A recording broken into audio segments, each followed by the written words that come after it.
राष्ट्रपति भवन ने मंगलवार को बिहार के 2 बार के मुख्यमंत्री कर्पूरी ठाकुर को मरणोपरांत भारत रत्न से सम्मानित करने की घोषणा की। माना जा रहा है कि यह कदम भारतीय जनता पार्टी को एक खास तबके के वोट हासिल करने में मदद करेगा।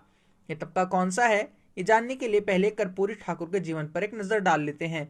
कर्पूरी ठाकुर का जन्म 1924 में बिहार के समस्तीपुर में हुआ। नाई समाज से आने के कारण उन्हें बचपन से ही जातिवाद का सामना करना पड़ा। उन्होंने अन्याय को सहने के बजाय उससे लड़ने का फैसला किया और राजनीति में आ गए। कर्पूरी ठाकुर 1952 में पहली बार विधायक बने और 1970 में 6 महीने के लिए ही सही पहली बार मुख्यमंत्री की कुर्सी पर भी पहुंच गए। वो बिहार के मुख्यमंत्री बनने वाले पहले गैर कांग्रेसी नेता थे। 1977 में कर्पूरी ठाकुर कुछ समय के लिए फिर मुख्यमंत्री बने। इसी कार्यकाल में उन्होंने मुंगेरी लाल कमीशन की रिपोर्ट लागू की। इस रिपोर्ट में ओबीसी समाज को 2 वर्गों में बांटा गया था। एक पिछड़ा वर्ग, जिसे सरकारी नौकरियों में 8% आरक्षण दिया गया, और दूसरा अति पिछड़ा वर्ग, जिसे 12% आरक्षण दिया गया। आगे चलकर कर्पूरी ठाकुर के दोनों शिष्यों लालू प्रसाद यादव और नीतीश कुमार ने भी अपनी अपनी राजनीति अति पिछड़ा वर्ग के ऊपर ही खड़ी की। अति पिछड़े वर्ग की राजनीति के तैयार की गई जमीन के कारण ही कर्पूरी ठाकुर को जननायक कहा जाने लगा।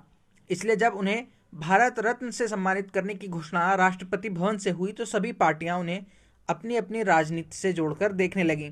बिहार के मुख्यमंत्री नीतीश कुमार ने ट्वीट किया, पूर्व मुख्यमंत्री और महान समाजवादी नेता स्वर्गीय कर्पूरी ठाकुर जी को देश का सर्वोच्च सम्मान भारत रत्न दिया जाना हार्दिक प्रसन्नता का विषय है। केंद्र सरकार का ये अच्छा निर्णय है। स्वर्गीय कर्पूरी ठाकुर जी को उनकी 100वीं जयंती पर दिया जाने वाला सर्वोच्च सम्मान दलितों, वंचितों और उपेक्षित तबकों के बीच सकारात्मक भाव पैदा करेगा। हम हमेशा से ही स्वर्गीय कर्पूरी ठाकुर जी को भारत रत्न देने की मांग करते रहे हैं। वर्षों की पुरानी मांग आज पूरी हुई। इसके लिए माननीय प्रधानमंत्री श्री नरेंद्र मोदी जी को धन्यवाद।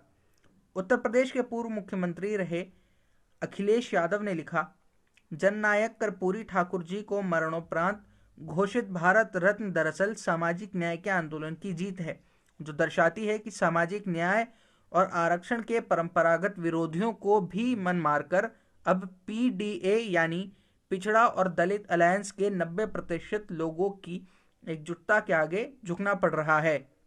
वहीं राहुल गांधी ने इस फैसले को जातिगत जनगणना से जोड़कर देखा।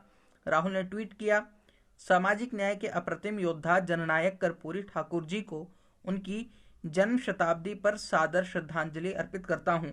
वो निश्चित ही भारत के अनमोल रत्न हैं और उन्हें मरणोपरांत भारत रत्न दिए जाने के फैसले का स्वागत है। 2011 में हुई सामाजिक और आर्थिक जातीय जनगणना के नतीजों को भाजपा सरकार द्वारा छिपाना और राष्ट्रव्यापी जनगणना के प्रति उनकी उदासीनता सामाजिक न्याय के आंदोलन को कमजोर करने की कोशिश है। भागीदारी न्याय भारत जोड़ो न्याय यात्रा के 5 न्यायों में से एक है और सामाजिक समानता का केंद्र बिंदु है, जिसकी शुरुआत सिर्फ जातिगत जनगणना के बाद ही हो सकती है। सही मायने में यही कदम जननायक कर्पूरी ठाकुर जी और पिछड़ों और वंचितों के अधिकारों के लिए उनके संघर्षों को सच्ची श्रद्धांजलि भी होगी। देश को अब सांकेतिक राजनीति नहीं, वास्तविक न्याय चाहिए। राजनीतिक विशेषज्ञों की माने तो कर्पूरी ठाकुर को भारत रत्न देकर भाजपा कांग्रेस के वास्तविक न्याय के इसी मुद्दे की काट ढूंढ रही है। राम मंदिर की प्राण प्रतिष्ठा से सवर्णों के बीच भाजपा का वोट बैंक तो मजबूत होगा ही, अगर बीजेपी का ये दांव सही लगता है तो अति पिछड़े वर्ग के कई वोट उसकी झोली में आ सकते हैं। आपको बताते चलें कि बिहार में अति पिछड़े वर्ग यानी ईबीसी की आबादी 36% से भी ज्यादा है।